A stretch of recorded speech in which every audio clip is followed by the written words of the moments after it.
Hello viewers, இன்றைக்கி நம்ம உளுந்தங்களி எப்படி பண்ணுறதுன்னு பார்த்துடலாமா? அதில் 1 கப் அளவு உளுந்து நல்லா பொறுமையாக வாசம் வர அளவுக்கு நல்லா வறுத்து எடுத்துக்கோங்க. அதுக்கப்புறம் ஒரு 1/2 கப் அளவு பச்சரிசி, இதையும் நல்லா பொறுமையாக வறுத்து எடுத்து வச்சுக்கோங்க. இது இரண்டையுமே நல்லா மிக்ஸி ஜாரில் பொடி பண்ணி சலிச்சு எடுத்துக்கலாம்.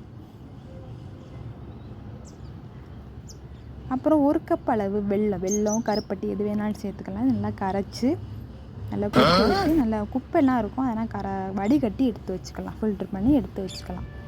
அதுக்கப்புறம் உளுந்தம்பொடியும் இதையும் சேர்த்து கட்டி இல்லாமல் கரைச்சி வச்சுக்கோங்க. பேனில் சூடாக்கி நல்லா கை விடாமல் கிண்டிக்கிட்டே வரணும். 1/2 கப் அளவு நல்லெண்ணெய் சேர்த்து நல்லா மிக்ஸ் பண்ணிக்கிட்டே வாங்க. கொஞ்சம் கொஞ்சமாக சேர்த்து கிண்டிக்கிட்டே வரணுங்க.